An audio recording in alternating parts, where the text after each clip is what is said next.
December 1972, the United States launched the most powerful air campaign of the Cold War against a single nation.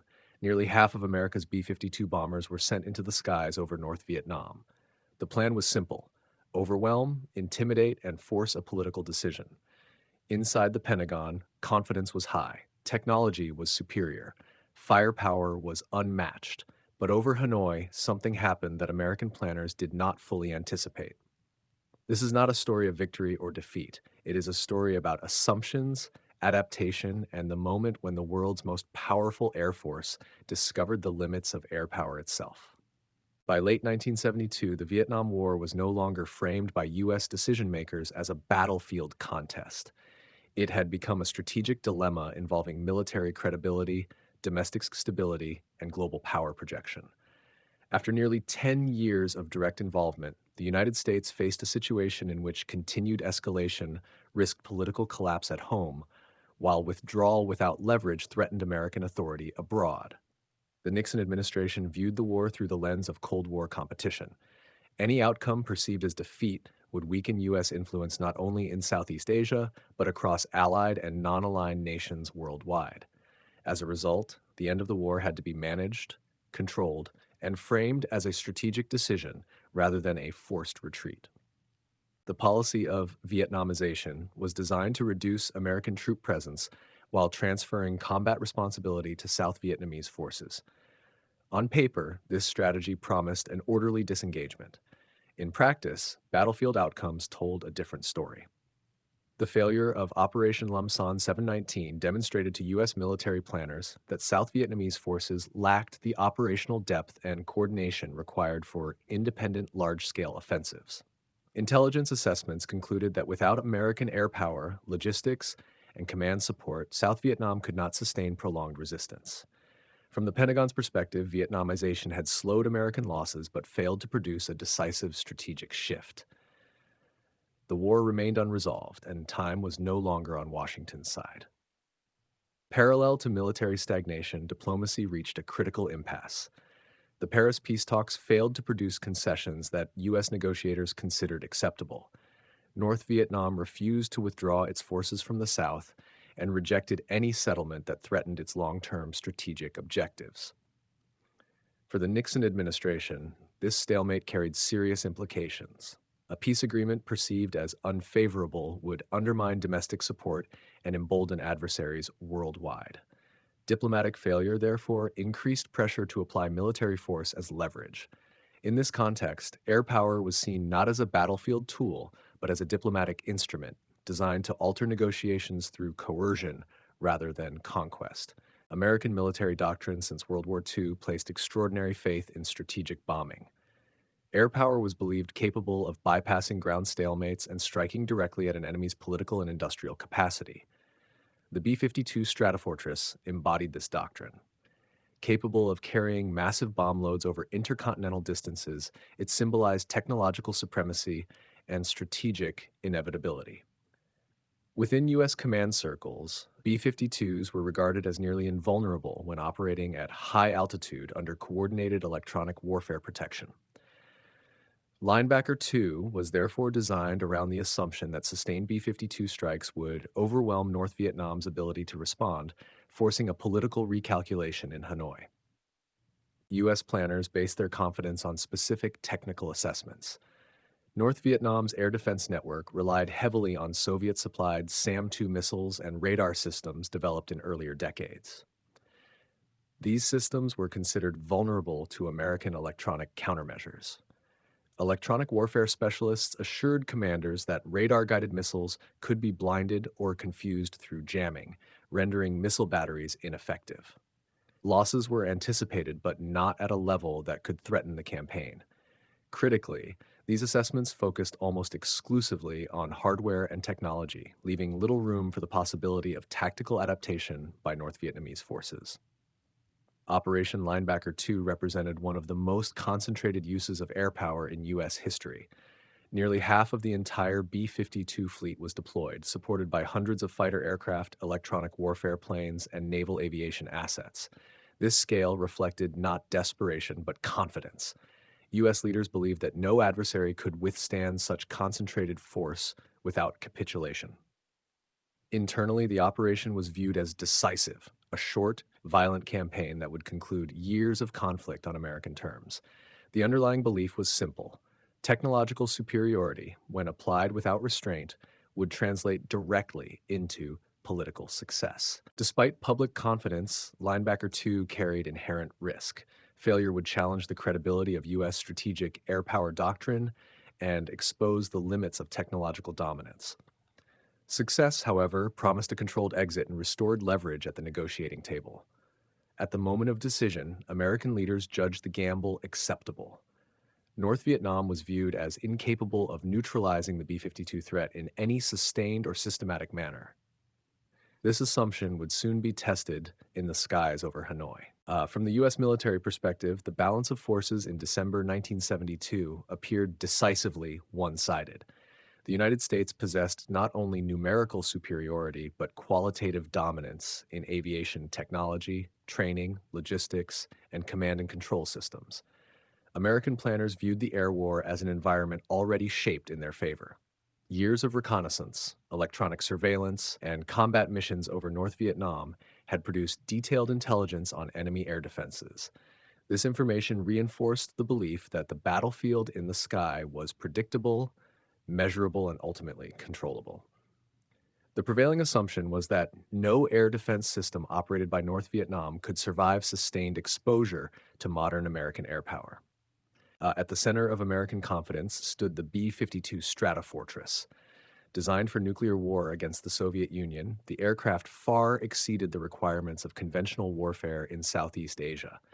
The B-52's operational profile, high-altitude flight, heavy bomb load, and formation bombing was believed to place it beyond the effective reach of most air defense systems. U.S. doctrine assumed that surface-to-air missiles would struggle to track and engage targets flying at such altitude under heavy electronic protection.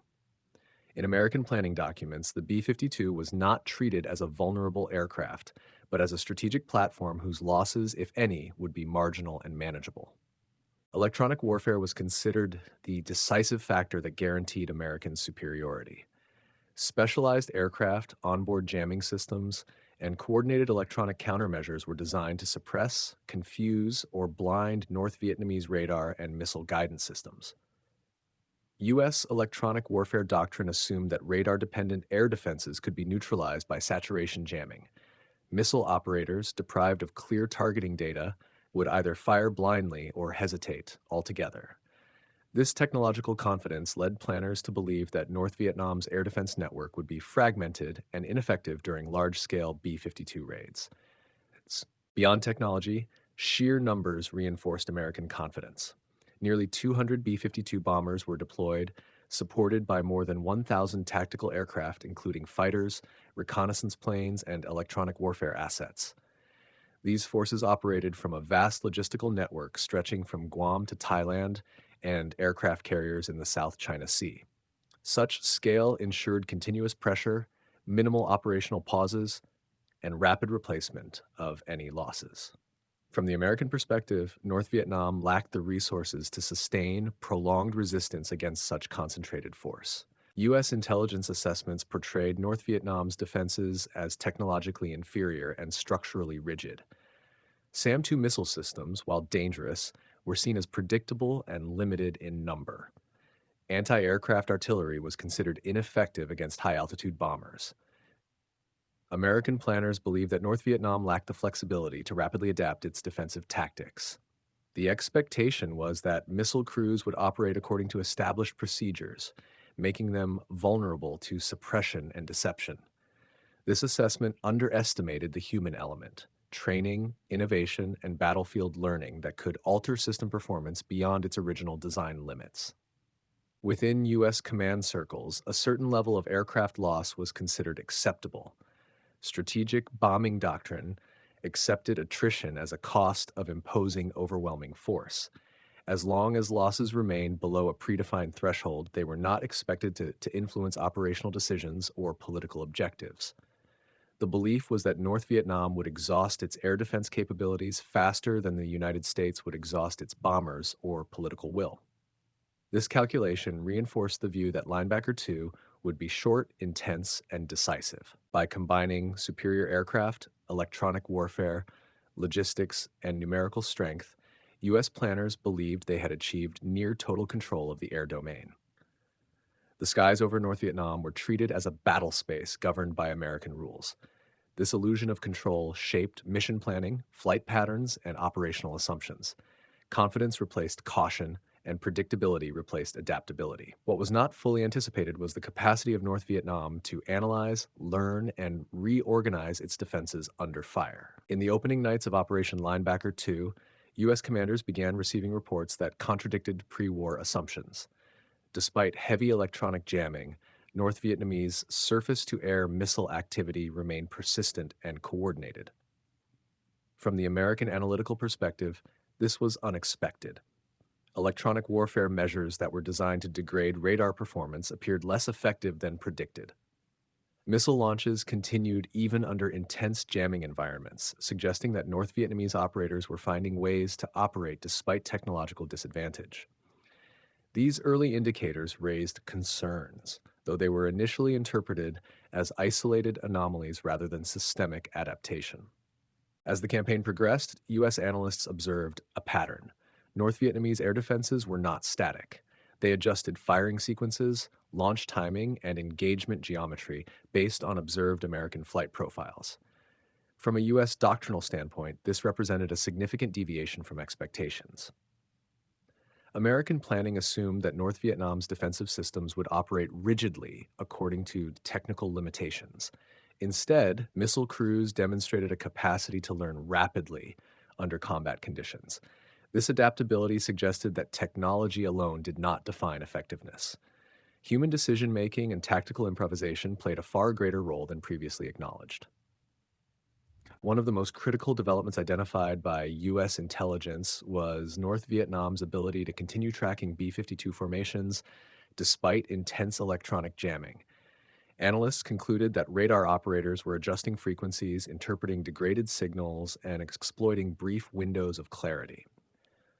From the American perspective, this undermined the assumption that radar blindness equated to operational paralysis. Even partial or distorted data proved sufficient when combined with disciplined coordination and pre-established engagement zones. This realization forced U.S. planners to reconsider the effectiveness thresholds of electronic warfare systems previously believed to be decisive. U.S. after-action analysis revealed that North Vietnamese missile crews demonstrated increasing restraint and discipline. Rather than firing missiles indiscriminately, launches became more selective, focusing on high-probability engagements. This shift reduced wasted missiles and increased the psychological pressure on American air crews. Missile launches were no longer constant background noise, but deliberate and threatening events that forced defensive maneuvers. From the American analytical viewpoint, this represented an unexpected level of tactical maturity within North Vietnam's air defense forces. U.S. reconnaissance also identified extensive use of deception by North Vietnamese forces. Decoy missile sites, false radar emissions, and simulated launch activity were employed to confuse American targeting efforts. These measures diluted the effectiveness of suppression strikes and forced U.S. aircraft to expend weapons on non-critical targets. The result was a defensive depth that extended beyond physical systems into the psychological domain of the air war. American planners increasingly recognized that North Vietnam was fighting not only with equipment, but with operational cunning. From the U.S. Air Force perspective, the cumulative effect of adaptive defenses manifested most clearly in aircrew psychology. Crews reported heightened stress as missile engagements became less predictable, and electronic countermeasures offered less reassurance than anticipated. The belief that B-52 operations were relatively safe began to erode. Confidence was replaced by vigilance, and mission planning increasingly accounted for higher risk. This psychological shift did not halt operations, but it marked a fundamental change in how the air campaign was perceived by those executing it. By mid-campaign, U.S. commanders faced a growing contradiction. The operational plan remained unchanged, yet the environment had clearly evolved. North Vietnam's ability to adapt under pressure challenged the foundational assumptions of Linebacker II. From an analytical standpoint, the campaign exposed the limits of technological determinism, the belief that superior systems alone guarantee control. The air war over Hanoi demonstrated that even technologically inferior forces could contest dominance through adaptation, discipline, and tactical innovation. This realization set the stage for the most intense phase of the campaign.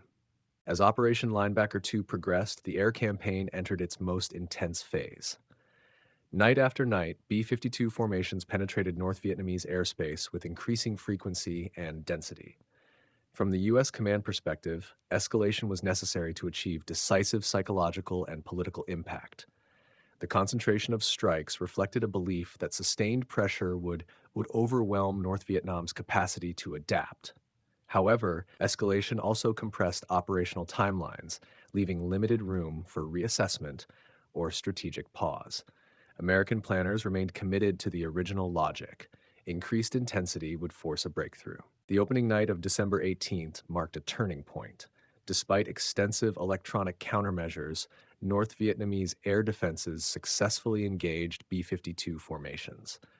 Reports of aircraft losses reached command centers with unexpected speed. From an analytical standpoint, these losses challenged the assumption that B-52s could operate with relative immunity. While U.S. commanders anticipated some attrition, the effectiveness of coordinated missile engagements exceeded forecasts. The psychological impact of losing strategic bombers on the first night was significant, though publicly downplayed. December 26th represented the peak of the campaign. On this night, the United States launched its largest single wave of B-52 attacks, deploying more than 100 bombers simultaneously. From the American perspective, this operation was intended to deliver an unmistakable message of dominance. Instead, it resulted in the heaviest losses of the entire campaign. U.S. after-action reports identified this night as a convergence of factors: predictable flight paths, concentrated defensive fire, and North Vietnam's refined missile tactics. In response to mounting losses, U.S. commanders initiated tactical adjustments. Flight routes were modified, altitudes varied, and bombing patterns altered in an effort to disrupt enemy targeting. These changes reflected a recognition that earlier confidence had given way to operational vulnerability. However, adjustments were constrained by strategic requirements and the inherent limitations of large bomber formations. From a U.S. analytical viewpoint, this phase illustrated the difficulty of adapting complex systems rapidly under sustained combat pressure. In response to mounting losses, U.S. commanders initiated tactical adjustments. Flight routes were modified, altitudes varied, and bombing patterns altered in an effort to disrupt enemy targeting. These changes reflected a recognition that earlier confidence had given way to operational vulnerability. However, adjustments were constrained by strategic requirements and the inherent limitations of large bomber formations. From a U.S. analytical viewpoint, this phase illustrated the difficulty of adapting complex systems rapidly under sustained combat pressure. Throughout the campaign, U.S. leadership carefully managed information regarding aircraft losses. Internally, losses were acknowledged and analyzed in detail. Externally, public statements emphasized mission success and minimized attrition. This information management reflected broader strategic concerns, maintaining domestic support and preserving the image of American air power. From an analytical standpoint, the disparity between internal assessments and public messaging highlighted the political sensitivity of Linebacker II. By the end of the 12-day campaign, U.S. commanders recognized that further escalation risked diminishing returns. North Vietnam had absorbed intense bombing without political collapse, while American losses continued to mount. The air campaign had reached a strategic saturation point. From the U.S. perspective, the question was no longer whether North Vietnam could be broken by air power alone, but how much cost the United States was willing to incur. This realization marked a critical shift in strategic thinking. From a purely operational standpoint, Operation Linebacker II achieved several tactical objectives. U.S. bombers struck key infrastructure targets across North Vietnam, disrupted transportation networks, and demonstrated the ability to sustain high-intensity air operations over an extended period. However, loss assessments told a more complex story. The destruction of multiple B-52 bombers, regardless of differing figures between U.S. and North Vietnamese claims, represented a level of attrition not anticipated in pre-campaign planning. For American commanders, the loss of strategic bombers carried weight beyond numbers, striking at the perceived invulnerability of U.S. air power. Internally, the campaign was reassessed not as a failure, but as a costly operation with mixed results. On December 30th, 1972, the United States halted bombing operations against North Vietnam. From the American political perspective, this decision reflected a calculation that further airstrikes would not significantly improve negotiating leverage.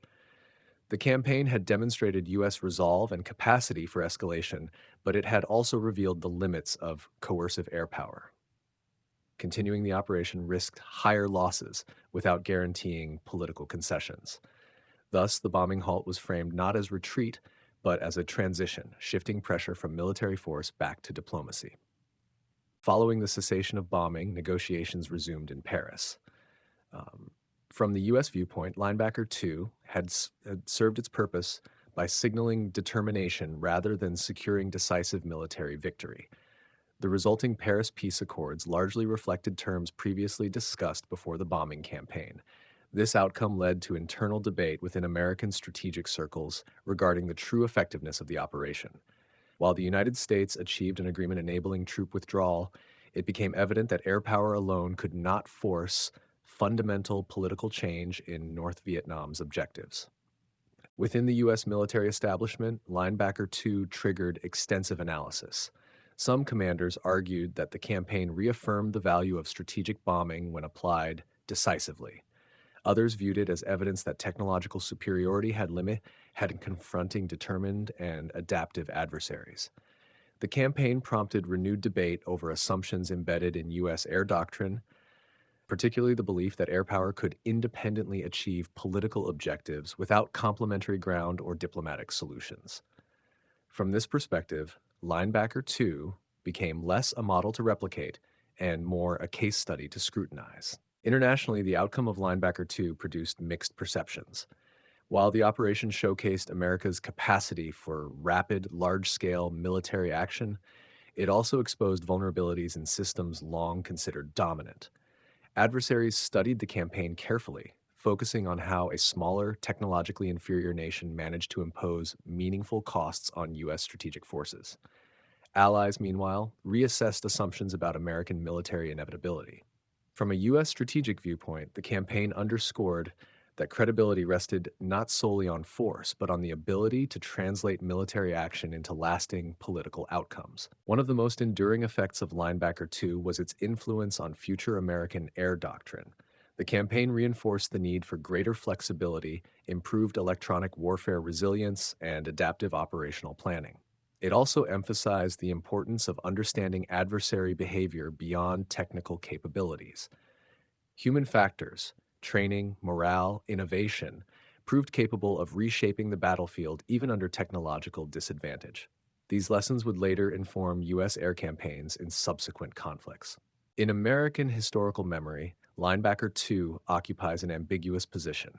It is remembered neither as an outright victory nor as a clear defeat, but as a demonstration of both strength and limitation. From the U.S. analytical perspective, the campaign stands as a reminder that strategic air power, while formidable, cannot substitute for political resolution. Military force can shape negotiations, but it cannot dictate outcomes when confronted by determined national will.